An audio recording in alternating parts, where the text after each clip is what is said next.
Firebreather is a CGI animated straight-to-TV film released in 2010 on Cartoon Network, and I'm like 87% sure that this one clip unlocked a core memory. It follows a 16-year-old named Duncan as he learns of his origins as a half-human, half-kaiju hybrid. The interesting part, though, is that it's based off of a comic that gets featured in a crossover with the Invincible universe, which makes it even more baffling that the character seemingly just got thrown out and forgotten. So, I'll go over the movie and try to explain why this character seemingly vanished from the minds of the public.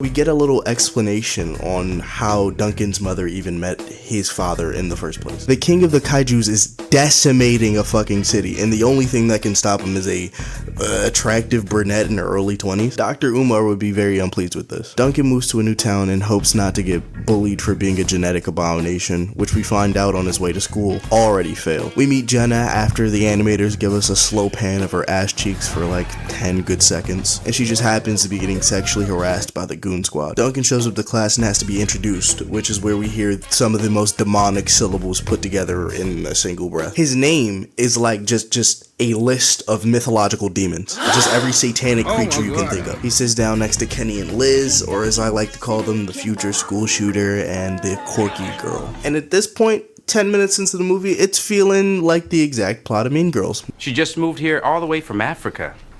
Welcome. I'm from Michigan. Not gonna cap to you. So the whole assignment is dissecting frogs. Duncan spots a kaiju while the Bond bitch is crashing out about animal rights or something, and Duncan decides to twerk in order to distract everyone and catch it. Liv questions him about what he hid in his jacket, and it's revealed she just can't resist dragon meat. Unreal. Also, that's one on the board for the Kenny cut counter. The Goon Squad steals the prom money from Jenna's locker, and this next sequence is gonna show you how this nigga has to be the zestiest bully of all time. Barnes is a deep agent tasked with keeping Duncan and his mother under surveillance, and he chooses to be a gym teacher to, quote, be more physical with the children. I could only yell at the kids. Here, I can get a lot more physical. What did he say? And of course he makes the class play dodgeball, as any early 2000s high school movie would ever tell you. He puts all the trend users on one team and everybody else is on the other. And oh brother, these 120-pound Michael Cera clones get sent flying. The socially ungifted team is squad wiped in mere seconds. They drop like flies until there's only Kenny and Duncan left. The entire Goon Squad aims their testosterone straight at Kenny's face until our Captain Save-A-Ho steps in to embarrass the whole gang.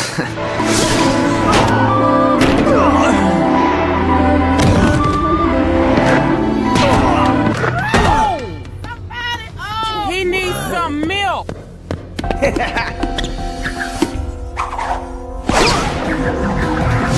This gets them so tight that they specifically pull up to the locker room to jump him. There was absolutely no consideration for a fair one. Also, notice the pictures of Liz in Kenny's locker, right over there, right there. He gets chased around the school until he gets cornered by Troy Adams and gets forced into a confrontation where he figures out that he can spit fire. No beat. But before he can do any serious damage, Diddy Prime swoops down, covers up the situation, and takes Duncan back to headquarters in the middle of the fucking desert. Barnes ends up telling the principal it was flash powder, and he's forced to help Troy clean the cafeteria for burning off his eyebrows. While he's there, Liz invites him to a party with her thirsty ass, and Duncan curves her, but agrees to go separately. He shows up to the party, he tries to talk to Jenna, fumbles the bag. Apparently everybody thinks she pocketed the money for the school prom, so they hate her. And he accidentally triggers her dead dad trauma, and Liz immediately tries to make a rebound, like the second of, when suddenly, and out of nowhere, the king of the kaiju shows up. Balak has come back for his son, exactly like Troy's alcoholic stepfather just did. Liz starts asking a bunch of questions, so Duncan reveals that Balak is his father. He then runs in the opposite direction to try to lead him away from Liz. He gets yoked up in the process. He gets brought to this underground lair-based thing for kaijus, again in the middle of the fucking desert, and he's told that he's supposed to be the successor to the king of kaijus. We're made very clear that other factions of kaijus don't exactly agree with their leader sleeping with Ob number 1, and especially not making a half-breed king. He gets thrown into the lava pit by Balak, and you can't tell me this isn't the hypest transformation you've seen since Danny first went ghost.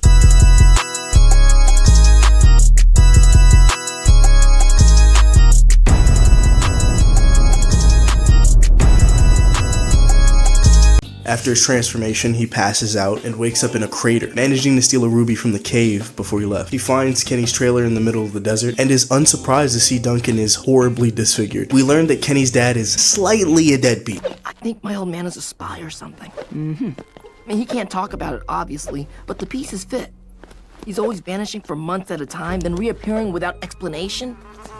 This nigga's giving Goku a run for his money. He gets to school the next day and everyone starts meat riding. He figures out that Liz told everyone that he saved the party from Balak. Jenna finds the ruby that Duncan snatched from the cave, and Duncan stalks her outside until she engages in conversation. They get into a conversation about prom, and he almost fumbles the bag for like the 8th time in the last 40 minutes. To the point where she has to hit one of those, "Are you asking me?" He gets a hug and almost creams his jeans. But then, Barnes decides to commit a federal crime and kidnap Duncan until they're intercepted by a kaiju. The plane crash lands. Duncan is confronted by Balak, who tests him with a death match against an oversized cockroach. He's getting shit on until Daddy Godzilla gives him some words of encouragement and pulls an Uno reverse on his attacker. He gets this close to ending his life when he bitches out for whatever reason. Now, while this whole thing is going on, Barnes is in the background plotting something absolutely devious. He's been staring at Balak from across this canyon this entire time. And the minute the camera pans back to him, all we hear is, "I want every unit we've got deployed inside the perimeter, and I want it yesterday!" They pull up 60 deep, 4 or 5 tanks. These niggas even brought mounted turrets. Barnes hops on one of the turrets and starts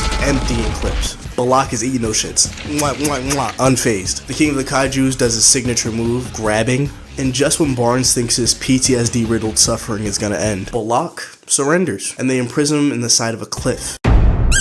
Our resident bag fumbler picks up Jenna for the prom, brings 2 of his friends along, and has their mom drive all 4 of them. Jenna just has to be canonically attracted to lames at this point. They get to the prom and Kenny's already throwing up numbers on the cut counter until the prom king and queen are being announced. Sissy Sodomizer 248 gets announced as prom king, and Jenna of course gets the role of prom queen, forcing her to go dance with Grabby McTutcherson. Noticing her 5th opportunity to rebound off of Jenna, Liv convinces Duncan to dance with her. And about 3 minutes into dry humping, Kenny's cuck meter just overflows. Like complete meltdown, crash out, don't come to school tomorrow type vibes. In the process, he ends up screaming that Balak is Duncan's father in the middle of prom, which Jenna hears and is appalled and leaps right back into Gaston's testosterone-filled arms, leaving him to walk out of the party all sad and whatnot. At that same instance, the main dance hall gets attacked by kaijus. Kenny attempts to distract them and almost gets himself killed, prompting Duncan to swoop in and save the day. He fucking doinks one of them with a metal pipe, and we get some Ozai level firebending. Look at these are next level, never before seen techniques. This nigga got the ability to breathe fire like yesterday. Where did he get the time to learn this? After he's done spamming fireball jutsu and scaring the hoes, he leads them into the desert. Now Duncan's MILF of a mother is looking at this entire situation unfazed. Shuddy run out to the fucking battle bus. This stupid bitch Jenna follows her. Like, what skill set does she have to fight Godzilla? Has she ever shot a gun? Who brings a random ass 16-year-old girl on a military operation just because this walking liability offered her help? They hop in the bus and it turns into Diddy's superjet. While sitting in the passenger seat, Jenna notices the giant diamond sitting in Duncan's mother's cleavage. And when questioned about it, she just tells Jenna it was a gift from Duncan's father. She realizes it was Duncan who gave her the diamond in order to save Prom. And she starts moaning this nigga's name as if she didn't just shun him like 10 minutes ago. Margaret lands the plane and Jenna finds out that they came to talk to Balak himself. Have a nice friendly conversation. She asks him if he sent the kaiju that attacked the dance. We learned that Aberoth and Astaroth are traitors plotting to usurp the throne through killing Duncan, and Balak allowed himself to be captured in order to be close enough.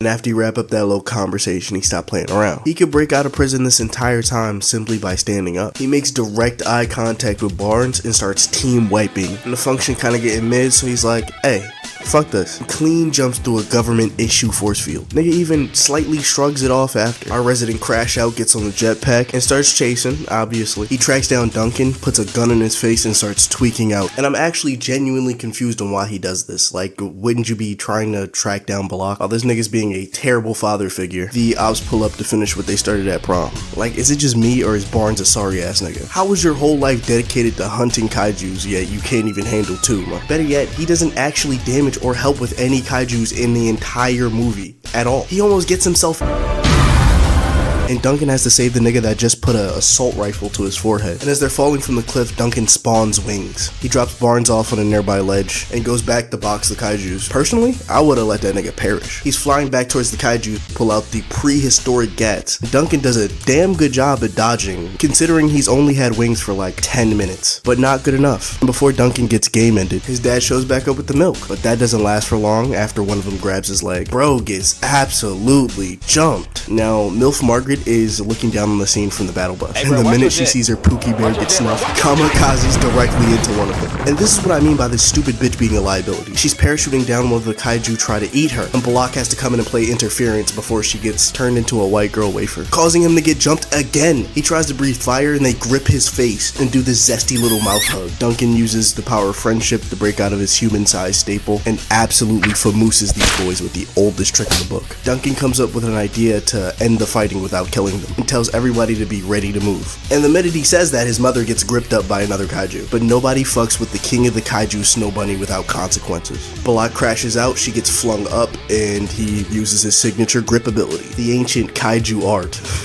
Duncan reaches the top of the mountain and shoots an enormous beam of fire directly at the snowcap, causing an avalanche, and everybody gets buried in at least 3 feet of snow. It's explained that the cold makes this type of kaiju specifically go into hibernation since they're cold-blooded. Balak gets locked back up, Barnes is still trying to fuck Duncan's mother, and Jenna tries desperately to prove that she's a good character. Duncan's offered a ride, and he's like, nah, fuck that, I'ma fly myself because I have wings now. Everybody lived happily ever after. Now, that's the end of the movie, and it feels unbelievably open-ended. Apparently it was supposed to be a movie trilogy and then transfer into an animated series, and I can't find anything conclusive on why they didn't. My best guess is the most obvious one. It most likely just didn't do well enough. The animation kind of looks like that Green Lantern series from Cartoon Network in the early 2000s, and we know how much everyone loved that, competing with industry titans at the time in animation. I can understand why it might not have gotten the foothold it needed to succeed as a standalone movie. Now, it is based off of a comic by the same name, and once he becomes kind of an established character, he gets put on the superhero team called the Pack, and what do you know? Invincible happens to be there, but it seems like we're out of time. If you want me to do a video about the comic origins, like, subscribe, and comment very positive things. And with that, I'm gonna go to fuck to sleep.